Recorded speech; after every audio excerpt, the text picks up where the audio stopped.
Sorry because we cut and we on again. Okay. I just want to say about fatherhood. Saya sampaikan isi hati Tuhan saja ya. Yang Tuhan taruh, that God put in my heart. Petrus katakan, berilah dirimu diselamatkan dari angkatan yang jahat ini. Ya, kalau zaman dulu saja, zaman Petrus saja dikatakan, berilah dirimu diselamatkan dari angkatan yang jahat ini. Angkatan yang jahat ini itu 2000 tahun yang lalu, apalagi zaman yang sekarang. Nah, kita bertanya, Tuhan, kenapa dikatakan angkatan yang jahat? Karena mereka angkatan itu, orang tua mereka tidak memenuhi standar firman Tuhan. Ulangan 6 ya, untuk mengasihi Tuhan dengan segenap hati, segenap jiwa, segenap kekuatan, segenap akal budi. Artinya mematuhi seluruh perintah Tuhan, ketetapan Tuhan, perintah Tuhan, larangan Tuhan itu harus dipatuhi dengan kasih kepada Tuhan. Itu ya, baik orang tua maupun anak-anak, sampai ke anak cucu. Itu yang Tuhan tidak dapatkan. Seperti orang-orang beriman seperti Abraham, seperti Ishak, seperti Yakub, seperti Yusuf. Ini adalah figur dari pria-pria yang ada di dunia, bapak-bapak yang sangat mencintai Tuhan. Seorang pria anak muda itu Habel yang bangkrisa. Itulah orang beriman yang hatinya, bahkan pekerjaannya, bahkan hartanya dipersembahkan dengan tulus kepada Tuhan. Itu seorang figur anak muda yang mengasihi Tuhan. Kemudian Henok, kemudian Nuh, ya. Jadi Henok itu adalah pengkhotbah pertama. Dia sangat mengasihi Tuhan, sangat intim dengan Tuhan. Dia bergaul dengan Tuhan itu ratusan tahun. Dan kemudian karena dia sudah melihat malapetaka yang akan menimpa bumi, itu air bah, itu Henok sudah lihat. Jadi makanya dia catat semua firman Tuhan yang sudah dia dapatkan pada saat itu, karena dia tahu setelah generasi generasi itu akan menjadi jahat. Atau pada saat generasi Henok, dia sudah melihat malaikat-malaikat yang jatuh itu, malaikat-malaikat yang bersetubuh dengan dan kawin-mawin dengan wanita-wanita yang sangat cantik pada saat itu. Ya, jadi semuanya sekarang sudah ada ya di sejak ada reels itu, semua sudah terekspos ya, manusia-manusia raksasa dan kemudian anak-anaknya aliens, UFO dan itu ya, dan kerajaan-kerajaan, bangunan-bangunan yang mereka bangun sebelum air bah itu semuanya sudah bisa dibuka ya, dan bisa diekspos oleh reels gitu. Jadi kemudian Henok itu sudah mempersiapkan semuanya untuk keturunannya, karena dia sangat mengasihi generasi keturunannya, jangan sampai anak cucunya binasa ya. Dan ketika zaman Nuh itu separuh ras bolis, separuh ras manusia asli. Tetapi pada saat air bah itu ya, ras manusia itu yang selamat hanya satu saja, keturunan dari Henok ya. Keturunan dari Henok itu hanya satu saja yang selamat, seorang pria yang bernama Nuh. Itu bloodline the faith name. Itulah garis keturunan dari orang yang beriman, orang yang mengasihi Tuhan, itu keturunannya akan diselamatkan. Jadi hanya satu Nuh. Contohnya 10 miliar atau 100 miliar, 50 miliar ras yang sudah DNA-nya bolis, 50% DNA manusia asli. Ternyata waktu air bah itu hanya satu yang selamat. Maksudnya Tuhan, rencana Tuhan itu Nuh sudah tulis di bukunya ya, Nuh sudah tulis di bukunya. Saya sudah baca itu kitab Nuh, kitab Henok. Henok sudah menulis. Karena gereja lama, gereja awal itu masih pakai buku kitab yang ditulis oleh Henok. Itu ya, gereja mula-mula itu mereka tetap baca dan mengajar dan mempelajari kitab Henok, itu ya, gereja awal. Kemudian lama-lama hilang. Memang itu untuk manusia akhir zaman. Dan demikian juga kejadian yang terjadi di Kejadian 6 sudah ditulis oleh Henok. Rencana Tuhan itu 50% manusia, generasi manusia yang asli itu masuk ke air bah. Yang memang mau dimusnahkan adalah manusia-manusia yang udah menikah, beranak pinak dengan malaikat-malaikat yang memberontak. 200 malaikat penjaga di bumi, mereka tidak mau kembali ke surga.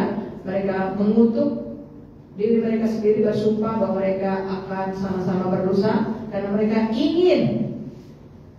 ingin bahagia seperti manusia, kawin-mawin, karena mereka kan bentuk roh. Jadi mereka iri, ternyata mereka itu ingin bahagia seperti manusia pada saat itu. Ini yang masuk surga ya.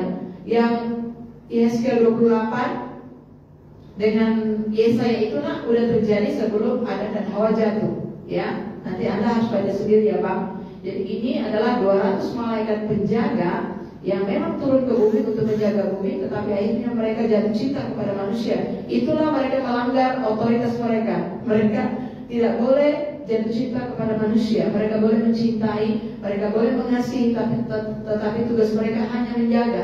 Karena mereka itu adalah pangeran-pangeran yang tampan, sedangkan keturunan Adam dan Hawa itu adalah manusia-manusia yang sangat cantik. Jadi mereka jatuh cinta bapak-bapak, ya. Jadi jatuh cinta. Jadi kalau Adam saja bisa berdosa karena dia mencintai Hawa, demikian juga 200 malaikat yang kudus ini, malaikat-malaikat besar, malaikat-malaikat penjaga, waktu mereka turun ke bumi, inilah kehendak bebas itu. Mereka jatuh cinta kepada manusia, dan mereka ingin seperti manusia, suami istri berhubungan, bersetubuh dan punya anak, bahagia hidup dalam keluarga. Mereka ingin seperti itu. Itu tidak boleh. Kata Bapa, kalian ini kuciptakan bentuk roh, bukan beda sama Adam dan Hawa. Kuizinkan mereka beranak pinak karena memang mereka punya tubuh jasmani, dan mereka memang tujuanku menjadi satu keluarga, tidak dengan kalian. Jadi karena mereka tahu mereka tidak akan diterima oleh Tuhan, jadi mereka sengaja bersumpah dan mereka mengikat diri, dan mereka menyamar dalam bentuk manusia dan jatuh cinta kepada perempuan-perempuan, dan memang mereka menikah ya. Jadi dan akhirnya mereka beranak pinak.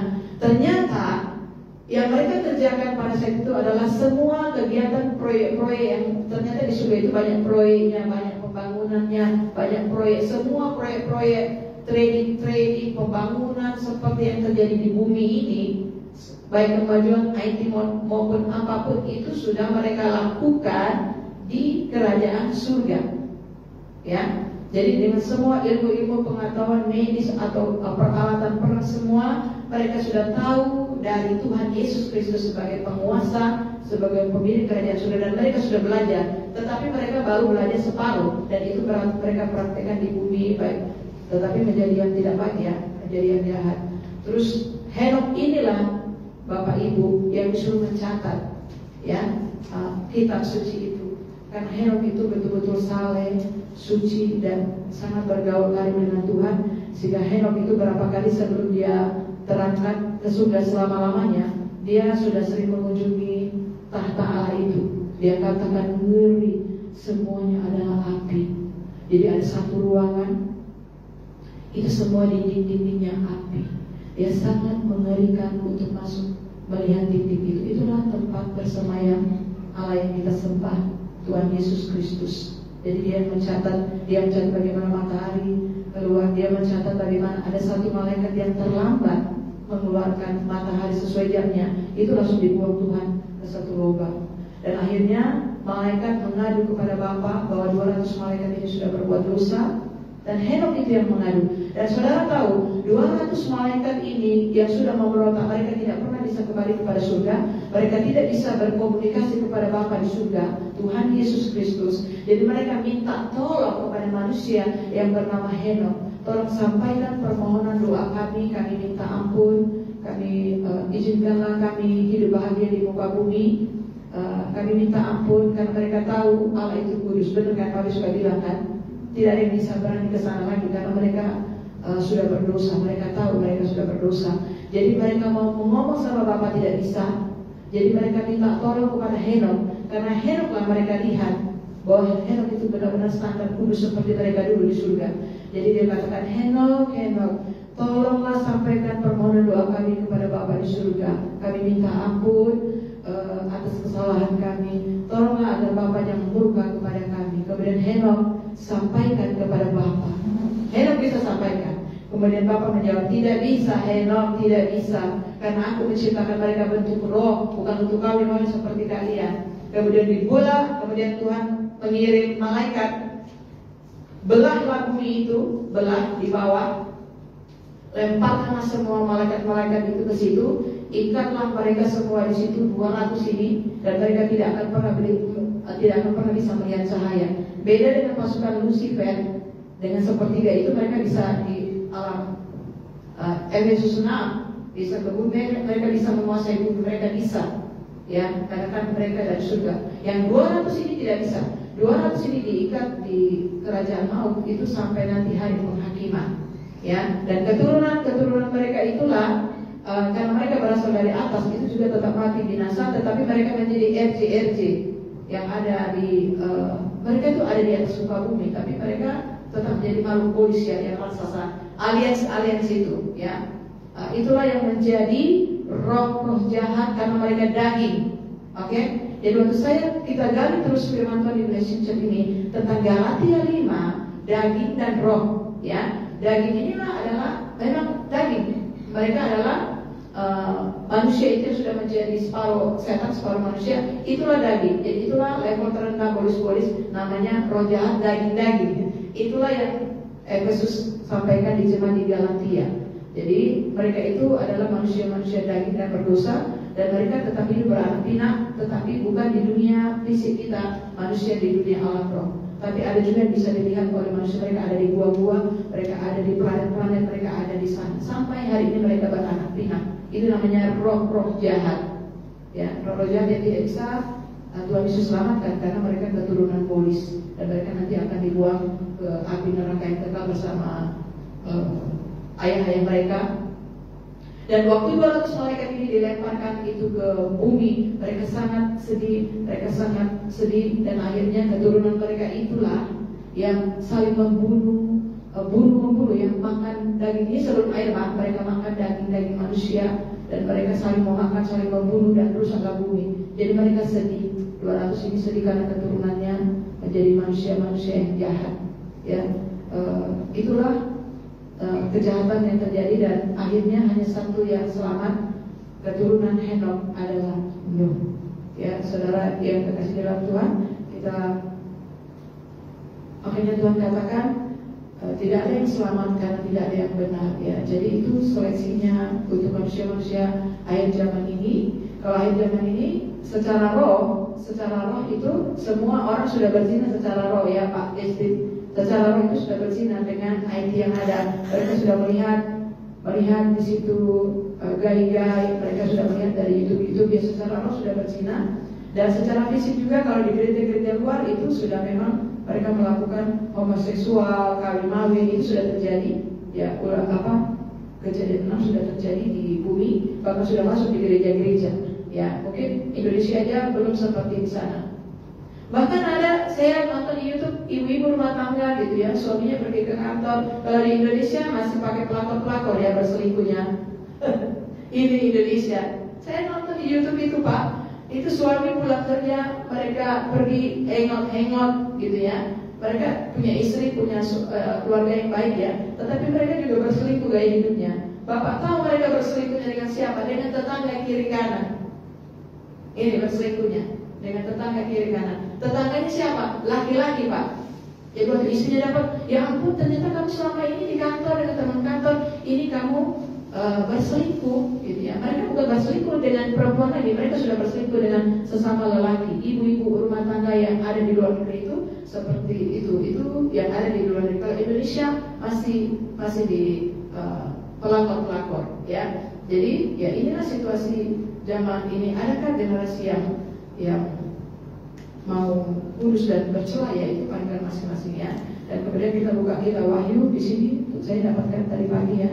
Tuhan, apa sih maksudnya kita jangan sampai suam-suam buku seperti yang dimuntahkan oleh Tuhan? Di situ ada di Wahyu 3.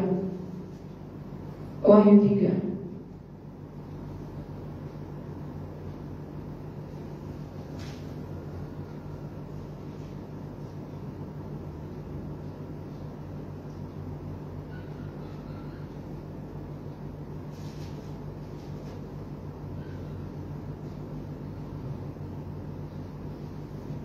ayat yang ke-10. Karena engkau menuruti, yes, orang-orang menuruti firman Tuhan.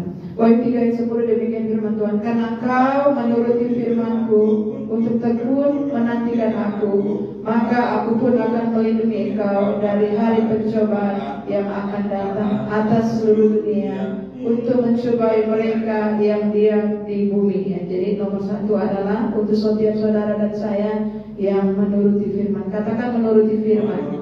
Ya, jadi menuruti firman dalam hati ya kita taat kepada firman dan kita intim dengan Tuhan dan kita berjaga-jaga seperti mempelai yang Bapak Gembala sampaikan kemarin, 5 gadis yang bijaksana dan orang-orang yang intim dengan Tuhan dan taat kepada Tuhan. Jadi standarnya ini Tuhan sendiri yang akan melindungi setiap orang yang intim dan yang taat, ya, yang mungkin yang mau belajar seperti mempelai 5 gadis bijaksana dan menjadi pemerintah firman pelayan Tuhan seperti Henok yang intim dengan Tuhan, ya, orang-orang seperti itulah yang akan Tuhan lindungi. Dan juga mungkin seperti Nuh, karena dengan ketaatan dan kebenaran Nuh mendapat kasih karunia sehingga istri dan anak-anaknya dilindungi oleh Tuhan. Berarti ketiga kategori ini, ya, inilah orang-orang yang akan dilindungi oleh Tuhan pada hari pencobaan yang akan datang seluruh dunia untuk mencobai mereka yang diam di bumi. Ya, inilah saatnya murka Allah sedang diturunkan. Bahkan sepertiga manusia akan mati oleh sakit penyakit, oleh apa. Jadi yang bisa kita bilang adalah tekunlah, tetap tekunlah seperti ini, membangun hubungan pribadi dengan Tuhan. Tuhan juga ingatkan, belilah emas yang daripadaku, pakaian putih yang daripadaku, dan minyak untuk pelumas mata. Ya, 3 itu yang kita harus minta kepada Tuhan. Tadi pagi Tuhan berbicara, belilah emas iman yang murni, belilah emas daripadaku, iman yang murni dan pakaian putih, supaya tidak terlihat ketelanjanganmu. Itu dari Tuhan juga. Dan minyak yang akan mempelai itu kan harus cari minyak, benar ya? Mempelai itu mati sudah harus cari minyak supaya membuka mata rohani kita, gitu ya. Minyak itu perlu minyak pengurapan. Jadi ada hamba-hamba Tuhan yang mata rohaninya sudah dibuka, pasti tidak akan nyambung dengan pendeta-pendeta hamba Tuhan yang mata rohaninya tidak dibuka. Demikian juga jemaat-jemaat yang mata rohaninya belum dibuka, dia tidak bisa sama dengan yang mata rohani sudah terbuka. Yang mata rohaninya sudah diterangi seperti Rasul Paulus katakan, ada yang mata rohaninya sudah dibukakan, ada yang belum. Ya, jadi kalau kami meneladani Bapak pendiri GPPS itu Om Isan Leo, dia memang suci saleh, ya, dia tinggal di rumah sederhana. Kalau sekarang ini kan di YouTube ini mereka khotbahnya begini, pendeta sekarang memperkaya diri. Makanya saya bilang, kalau kita bilang pendeta harus jelas pendeta siapa, gereja siapa, supaya domba-domba ini tidak tersesat. Karena mereka begitu banyak khotbah di YouTube sekarang ini, gereja-gereja ini memperkaya diri, mereka menabung uang yang begitu banyak. Kemudian pendeta-pendeta ini juga memperkaya diri mereka punya harta yang banyak, emas yang banyak, properti yang banyak, ya, untuk kepentingan diri mereka sendiri. Itu banyak yang khotbah seperti itu di YouTube. Sedangkan ini generasi yang ada di dunia ini sekarang generasi yang pegang handphone. Mereka bukan generasi yang pegang Alkitab. Jadi lebih cepat lagi pesan-pesan itu masuk kepada mereka daripada kita yang manual ini. Jadi kalau yang dosa-dosa gereja yang salah, mereka bisa ekspos, seluruh pendeta bisa ekspos di YouTube. Kenapa kita tidak ekspos pendeta kita yang benar atau gereja kita yang murni? Kita juga harus ekspos supaya generasi ini tahu. Tidak semuanya. Ketika mereka lakukan itu, otomatis generasi ini tidak suka ke gereja. Mereka menjadi angkatan yang jahat, karena mereka tahu gereja itu jahat, pendeta itu jahat duniawi, karena mereka akan menghakimi dan menyamaratakan. Makanya saya katakan, kalau kita mau mencela, kalau kita mau bilang, kita harus jelas pendeta siapa. Karena kami ini jelas gereja GPPS atau pendeta kami itu jelas, ya. Demikian juga ketika Bapak Pendeta Insinyur Riko sebelum COVID saya nonton, dia katakan, dia kan pemuji penyembah, Anda harus baca buku Surga Neraka itu minimal 12 buku. Itu saya dengar sendiri dari dia. Kalau seluruh gembala GBI tidak mau baca buku surga neraka minimal 12, berarti Anda tidak taat kepada Bapak rohani Anda. Karena ketika dia sampaikan itu baru nyambung dengan saya yang dari remaja itu saya sudah baca surga neraka, Bapak Sian juga sudah baca surga neraka sejadi sekolah Alkitab. Kalau memang sudah baca 12 buku kesaksian surga neraka, pasti khotbahnya radikal, nggak main-main. Pasti khotbahnya itu tidak menyenangkan telinga jemaat. Karena dari 12 kesaksian surga neraka, saya baca satu saja saya sudah tahu. Saya baca kesaksian surga neraka satu saja. Sejak saya SMA itu saya tahu bagaimana pastor itu dibakar di satu peti, kemudian jutaan umatnya menyiksa dia karena jutaan umatnya marah. Engkau tidak beritakan kami pertobatan, engkau tidak beritakan kami keselamatan, engkau tidak suruh kami bertobat, engkau tidak ajari kami benar-benar. Jadi kami kan tidak tahu bahwa kami ini harus bertobat. Ya, engkau tidak ajarkan, karena Yesus kan khotbahnya pertobatan. Yohanes Pembaptis khotbahnya pertobatan. Awal sebelum jadi jemaat. Petrus khotbahnya pertobatan. Sebelum mereka menjadi jemaat, sebelum mereka menjadi murid, mereka harus lewat pintu pertobatan itu. Ya, kan itu 3 pengkhotbah yang ada di Alkitab. Jadi pendeta pastor ini disiksa karena dia tidak mengajarkan pertobatan, tidak mengajar yang benar. Itu kan hanya satu saja kesaksian surga neraka saya sudah tahu. Apalagi kalau 12. Jadi kalau kita khotbahnya masih biasa, berarti kita tidak taat kepada Bapak rohani kita. Kalau GPPS itu pendirinya itu memang mengajarkan terus kekudusan, kesalehan, berdoa terus menerus, mengasihi, tolong menolong, kekudusan, ya. Itu memang itu ajaran dia, dan dia khotbah dan memang dia praktekkan. Ini hamba Tuhan ini ya. Jadi memang benar ya, gitu, dia sangat intim dengan Tuhan. Makanya waktu matinya dia, saya lihat sendiri waktu kami berdoa itu dia masih tetap berdoa, sama-sama kami berdoa. Jadi saya bilang, Anda kalau mau jadi jemaat GPPS itu harus menjadi jemaat yang berdoa sesuai dengan Alkitab. Sampai hari ini jemaat belum mau berdoa, ya tetap saja kita tetap ajarkan mereka harus tekun berdoa, ya, persiapan mereka. Jadi itu sampai kami sampai tua dia, tetap dia setia loh, benar-benar dia itu setia saling, itu luar biasa ya, saya bisa melihat. Jadi waktu dia mati, ini ya, inilah yang namanya mati di dalam Tuhan. Jemaat ataupun hamba Tuhan ini mati, dia bukan mati pura-pura mati di dalam Tuhan. Karena selama dia melayani 60 tahun lebih atau mungkin 70 tahun, dari awal dia percaya terima Yesus, bertemu Tuhan, dia mempraktekkan hidup keintiman dengan Tuhan. Satu hari dia berdoa 6 jam, dia suci, saleh, berbuat baik. Seluruh harta kekayaan gereja bukan atas nama dia. Seluruh berkat itu adalah untuk gereja, untuk pekerjaan Tuhan, untuk membangun klinik, rumah sakit, sekolah Alkitab, gereja sampai dimatikan. Semua pendeta yang kalau datang dikasih ongkos pulang, dikasih makan gratis. Seluruh gembala GPPS itu beserta seluruh kalau penyelaman seribuan, baik anak muda, ribuan saya ada ikut itu. Saya boleh tinggal di gereja itu gratis, makan minum gratis, tidur gratis. Kalau hamba Tuhan, acara itu gratis, and then dikasih makan minum di gereja itu, boleh nginap di gereja kami semua Pak, dan pulang dikasih ongkos.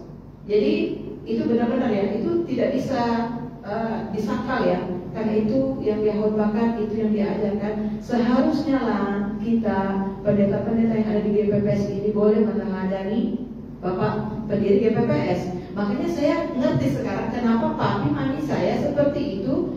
Mungkin karena memang sudah terbiasa di Manado, mami papi itu seperti itu, dan kemudian punya bapak rohani Omisa itu seperti itu, dan memang mungkin mereka yang mau gaya hidupnya seperti itu. Jadi seperti itu ya. Sampai matinya papi saya, dia bahkan tidak punya rumah, gitu ya. Jadi kan harus jelas zaman sekarang kita kalau mau bilang siapa, ya. Kenapa kita yang benar dan gereja kita yang benar, bapak rohani kita yang benar, kita tidak ekspos, karena semua mereka itu ekspos yang tidak baik. Makanya orang tidak suka ke gereja. Untuk apa saya ke gereja? Baik orang kaya pun dia takut ke gereja kan? Orang miskin pun juga takut ke gereja zaman sekarang ini. Karena mereka punya pandangan yang buruk tentang gereja dan hamba Tuhan dari pengkhotbah yang sudah tenar di YouTube ini. Karena itu yang bergelimpangan di short, di reels, begitu ya. Jadi semua kita yang hamba Tuhan yang sudah, kita juga harus pakai IT untuk memberitakan kepada dunia ini bahwa standarnya ya sesuai Alkitab, mempersiapkan diri. Demikian juga Bapak Editan juga mengajarkan kami tentang 5 gereja yang harus saling melengkapi.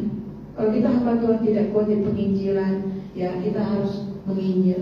Kita tidak kuat di pengajaran, kita harus mengajar. Jadi semua saya katakan jemaat yang ada di Indonesia maupun yang ada di dunia, kalau saudara selama ini mencari kesembuhan mengajar Bapak Andi Simon, Anda sudah disembuhkan, berarti itu kan hamba Tuhan penginjil, karunia menyembuhkan. Anda juga harus diperlengkapi dengan seorang gembala, Bapak rohani yang menggembalakan Anda secara permanen dan memuridkan Anda. Karena kan standarnya kan jadikan semua bangsa murid.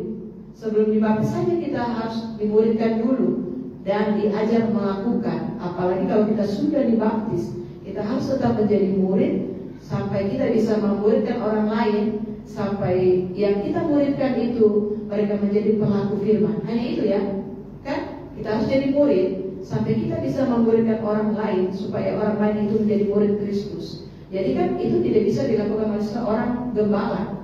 Itu semua gereja itu harus diperlengkapi baik dengan prophet, apostol. Kayak kami diperlengkapi dengan apostol, nabi maupun rasul, karena mentor kami kan dia pelayanan sudah keluar negeri. Memang dia mementor gembala-gembala dan gereja-gereja. Jadi kita diperlengkapi. Jadi dari GPPS kami diperlengkapi oleh gembala-gembala senior kami, pemimpin-pemimpin kami dalam doa dan pemuritan.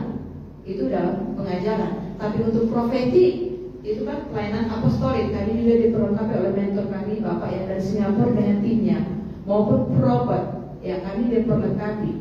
Ya, jadi supaya dari jemaat gereja lokal kita ini ya ada 5 ini. Tapi kan basicnya harus jadi murid, pendoa yang tekun dan pengajar yang tekun, begitu, dan mempraktikkan hidup suci saleh. Makanya Tuhan katakan, inilah angkatan yang jahat.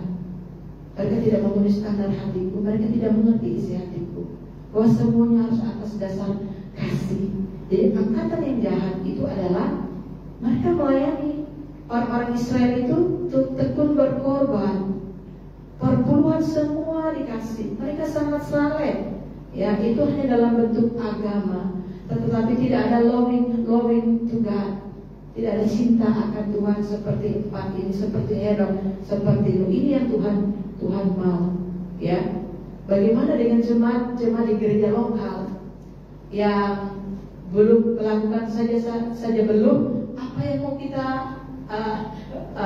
itu Tuhan cari pohon-pohon yang menghasilkan buah. Kalau tidak ditebang, inilah artinya Tuhan mencari orang-orang yang mengasihi dia seperti di Ulangan 6. Jadi Cornelius dan keluarganya itu, mereka itu mempraktekkan firman Tuhan Ulangan 6. Suci, saleh, takut Tuhan, tekun berdoa dan suka memberi. Isi rumahnya seperti itu, kerabatnya, keluarga besarnya seperti itu, bahkan teman-teman kerjanya seperti itu. Itu pun tidak memenuhi standar sebelum dia menerima berita Injil, ya kan? Makanya Tuhan kirim juga hamba Tuhan Petrus untuk menginjil mereka. Dan saat Petrus memberitakan siapa Yesus, perkenanan Tuhan turun, Roh Kudus turun karena iman mereka. Kalau hati mereka sudah baik, sudah saleh, hati mereka luar biasa. Itu yang Tuhan cari di setiap pribadi maupun bapak, ibu, anak, setiap keluarga. Ya, makanya doanya sampai ke surga, doanya tembus ke surga. Ya, ternyata standar itu doanya tembus ke surga sampai Tuhan bisa kirim Petrus. Jadi siapapun kita yang ada di bumi ini, itulah standar doa kita diterima. Yesus berdoa dengan ratap tangis, itu mungkin yang kami punya di sini, karena kami selalu berdoa ratap tangis. Itu ya, setiap kali berdoa kami harus punya kami itu meratap menangis. Saya selama 20 tahun itu yang saya punya. Air mata saya ini sudah 20 tahun ya. Saya kalau menyembah itu pasti nanti menangis mengandungi. Biarpun nggak ada masalah, tetap itu. Jadi itu, ya itu kan warisan dari Tuhan Yesus. Mungkin ada yang dia doa peperangan, Bapak Desin ini doa sapaan. Ya luar biasa, saya nggak punya itu. Ya, angel seperti Pak Desin. Angel itu kalau doa itu semua kayak Pak Desin. Itulah karunia dari Roh Kudus. Jadi itulah saling melengkapi. Kalau angel itu semua. Si Kristus ini, ya satu detik selesai dia doanya. Tapi kalau saya itu mengandungi ya, selalu saya doakan, mengasihi, mencintai, melakukan semuanya. Itu ratap tangis. Pasien ini ratap tangis ya, gitu loh. Ya. Ibrani, Yesus itu selama hidupnya dia itu mempersembahkan doanya ke surga kepada Bapaknya dengan ratap tangis karena kesalehannya, doanya didengar, dia diselamatkan dari maut. Itulah standarnya.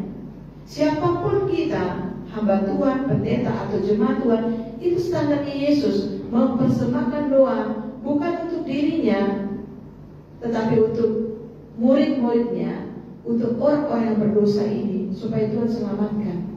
Jadi kita juga berdoa untuk orang lain.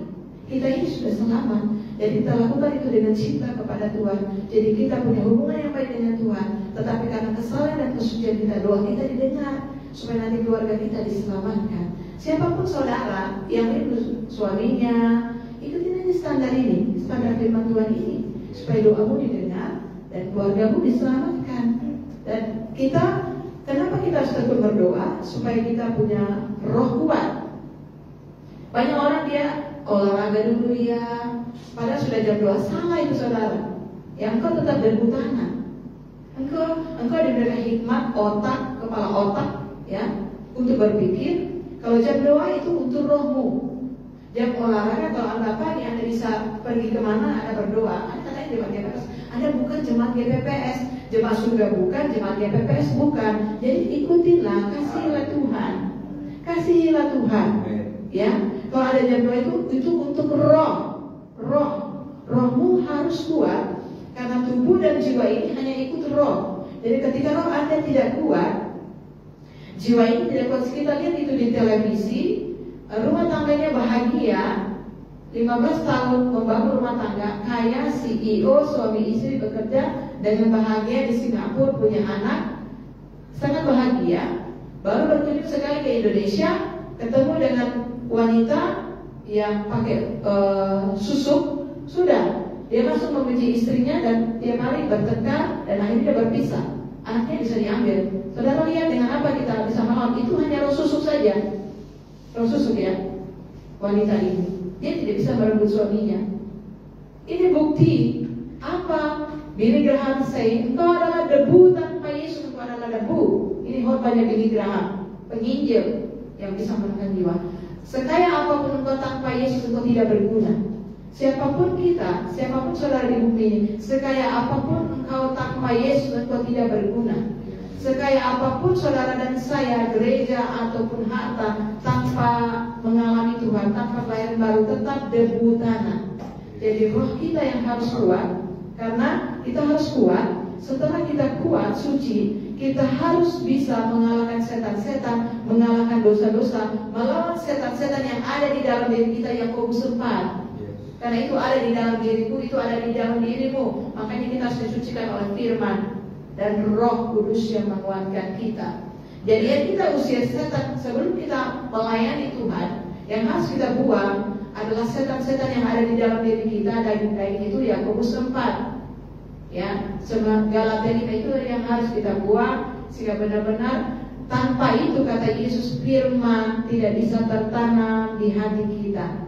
Bahwa kita dimuridkan pun setebal apapun ini tiap hari dikhotbahin, kenapa tidak masuk? Karena belum berdamai dan belum membuang sampah-sampah itu, dan setan-setan itu belum diusir. Kenapa saudara tidak bisa usir? Karena saudara belum tunduk kepada Allah.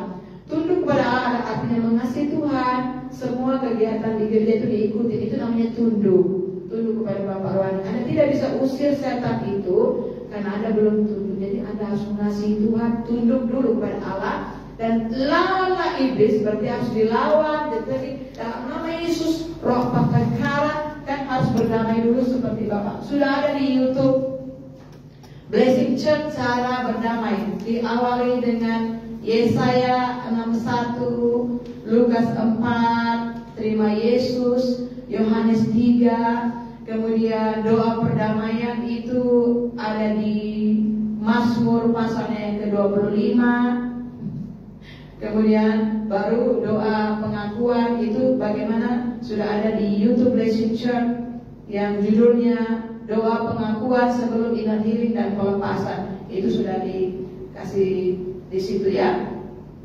Dan sejak percaya kita terima Yesus, itulah kita harus tekun dalam pengajaran firman dan doa. Ya, makanya kita diajarkan pujian penyembahan, doa profetik, pujian-pujian profetik itu. Ketika ada sesuatu kuasa gelap atau apa, di situ kita sudah dilatih di gereja kita. Lagu-lagu profetik bangkit apa semua, ya. Karena bagaimana seorang anak pendeta berbulan-bulan dia sakit, dia selalu ketakutan karena di alam roh itu dia mati nggak hidup enggak, tapi dia bisa melihat roh jahat. Dia tidak dilatih.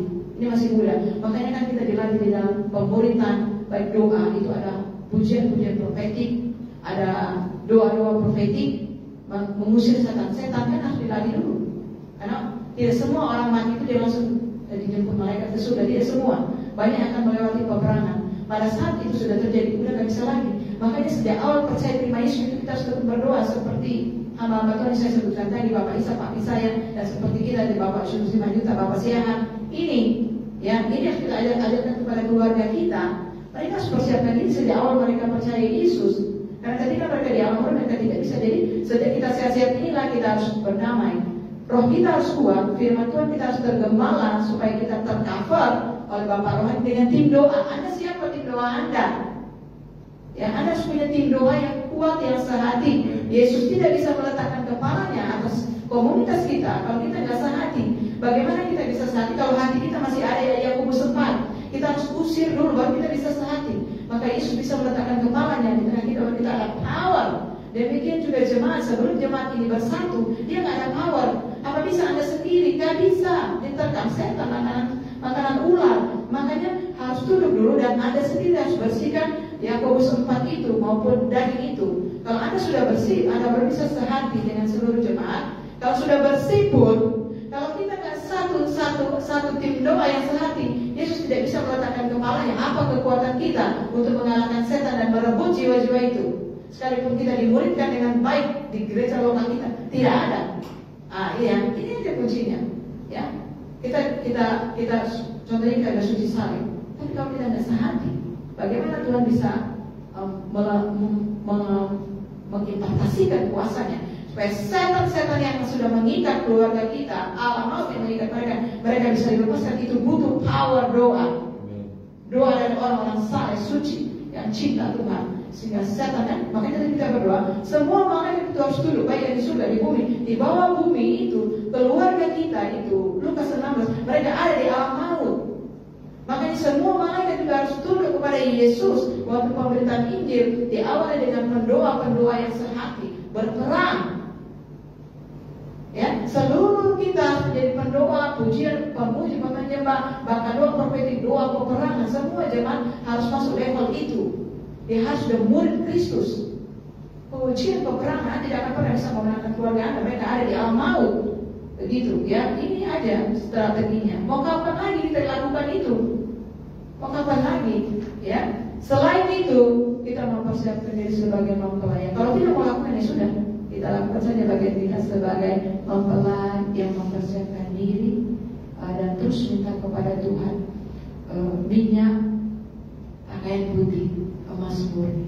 5.000 jemaat yang saya lihat di gereja awal itu, ketika pendeta mereka mati, mereka pindah ke gereja lain. Itu yang namanya mereka tidak punya iman yang murni. Iman mereka kepada penyembuh, iman mereka kepada manusia, bukan iman yang murni. Iman yang murni itu adalah yang saya lihat di YouTube. Disiksa pun dia tetap cari gereja, dia tetap beribadah. Sekalipun omnya menyiksa dia tidak boleh ke gereja, dia tidak boleh pergi beribadah orang Kristen, tapi dia tetap ke gereja. Sekalipun dia disiksa, itulah yang iman. Dia tetap cari Yesus, dia tetap cinta Yesus, dia tetap mau beribadah, memuji menjadi. Itulah orang yang punya iman. Itu kata Tuhan, itulah orang yang punya iman. Selain pahlawan-pahlawan iman, itulah orang yang punya iman. Ternyata banyak orang di gereja itu tidak punya iman. Bapak gembala, bapak penginjil, mereka tidak punya iman. Iman mereka sama manusia karena mereka butuh berkat, mereka butuh nafas, mereka butuh kesembuhan. Tapi mereka tidak punya iman kepada Yesus. Makanya kita harus baca Alkitab kita sendiri supaya iman itu diberikan oleh Tuhan Yesus kepada kita. Dan harus ada iman dulu, pengharapan dan kasih. Imanlah yang bisa mengalahkan dunia. Jadi inilah kasih Tuhan yang sudah mengajar kita. Terima kasih sudah bergabung bersama-sama kami di Blessing Church Online dan Onsite. Terima kasih Bapak Duta yang terus bersama. Jadi apapun yang Bapak lakukan, nanti ini akan dihormatkan oleh anak cucu Bapak. Karena ini saya hormatkan. Opa saya juga pendiri itu kerjanya seperti itu ya, dia penginjil. My grandfather, the founder of GPD, Opa saya kan pendiri gereja GPDI, dia itu penginjil, tentara jadi penginjil. Terus Yor Opung juga saya dari Papi juga dia pendeta HKBP. Pendeta HKBP dan setia sampai matinya. Tapi sebelum mati dia berterima Yesus dibimbing oleh Yor Papi. Do you understand? Yes. Papi katakan seluruh majelis penatua di gereja lokal itu tidak ada satupun yang tidak hormat. Semuanya menghormati Opung, semuanya mengasihi Opung sekalipun mereka pencuri pemabuk. Kan mereka tidak diajarkan firman. Kenapa mereka baik? Mereka tidak pernah. Iya. Kenapa Yesus dibenci? Karena Yesus kan membuka kedua musuh. Makanya Yesus dibenci. Ya kalau di sana kan Opung kan tidak pernah buka ya, pasti dia tidak pernah dibenci. Iyalah. Coba Bapak khotbah lusa, bukan lusa kalau Bapak nggak dibenci oleh Bapak jahat yang ada di Yakobus 4 yang ada di dalam manusia itu. Makanya kan semua jemaat itu yang harus usir dulu itu, supaya firman bisa tertanam. Firman itu sudah ada loh di hati mereka, sudah ada, tapi belum tertanam karena masih ada semak duri dan RJ itu, gitu ya. Jadi, tapi endingnya Opung itu sudah diselamatkan karena dia udah terima Injil, udah terima Yesus, ya. Makanya seluruh jemaat HKBP itu seharusnya Anda tidak melarang anak Anda ke gereja Pantekosta. Justru mereka itu diperlengkapi untuk menyelamatkan Anda. Buktinya ini bapaknya pendeta HKBP kok. Tuhan selamatkan melalui pemberitaan Injil anaknya. Anda ditipu oleh musuh, ya. Anda ditipu oleh musuh. Justru Anda itu diselamatkan. Karena kan pendeta tidak ajar untuk bertobat kepada Yesus. Kan anak Anda lah nanti bisa melayani Anda di rumah Anda. Karena dia melayani bapaknya itu di rumah sakit, bukan di gereja. Itulah Tuhan panggil satu-satu, ya. Banyak di sini ditarik, ya. Ini ruginya. Akhirnya anak-anak tidak bertobat kan, tidak lahir baru kan. Padahal ini tujuan Tuhan di Blessing Church, gitu loh. Ya, maupun juga mungkin melalui gereja yang lain, ya. Anda kan tidak perlu pindah, justru kan Injil itu harus masuk sampai ke hati Anda. Inilah rancangan Tuhan. Tapi iblis tidak senang, dia selalu menghalang dia manusia. Jangan kalian ditipu. Inilah rencana Tuhan. Ini bodoh ke situlah. Iblis tidak senang kalau seluruh keluarga suci saya diselamatkan. Jadi dia akan selalu menghalangi dengan segala cara. Tuhan Yesus memberkati kita semuanya. Haleluya. Terima kasih Tuhan Yesus baik. Haleluya. Kita akan pujian. Kami memuji dan saya serahkan kepada Bapak Kepala.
Satu hal, kami semakin diperlengkapi lagi dengan karunia-karunia yang Tuhan percayakan. Biarlah setiap kami hamba-hambamu yang Tuhan sudah berikan, karunia-karunia itu kami pergunakan untuk memberitakan kabar baik kepada siapa saja. Melalui kami, suratan yang terbuka, banyak orang bertobat, banyak orang percaya Yesus, banyak orang diselamatkan, nama Tuhan ditinggikan dan dimuliakan. Terima kasih buat persekutuan kami hari ini, persekutuan yang indah. Kami yang beribadah, makan minum kami diberkati, penyakit dijauhkan, apa saja yang kami kerjakan Tuhan membuatnya berhasil. Terima kasih Bapa yang baik. Kami percaya juga Tuhan Yesus Kristus ada sesuatu yang sudah Tuhan taruhkan kepada kami hari ini, dan itu kami kerjakan dan kami lakukan dan kami bagikan kepada siapa saja. Terpujilah namamu Bapa hari ini sampai selama-lamanya. Mari kita terima berkatnya daripada Tuhan Yesus Kristus. Arahkan hatimu, pulanglah. Kiranya Tuhan memberkati engkau. Kiranya Tuhan menyinari wajahnya kepadamu. Kiranya Tuhan menghadapkan wajahnya kepadamu hari ini, esok sampai Maranatha. Di dalam nama Bapa, Putra dan Roh Kudus, yaitu Tuhan kita Yesus Kristus. Yang percaya katakan amin. Selamat siang, Tuhan Yesus memberkati. God bless you. Sampai jumpa. Thank you.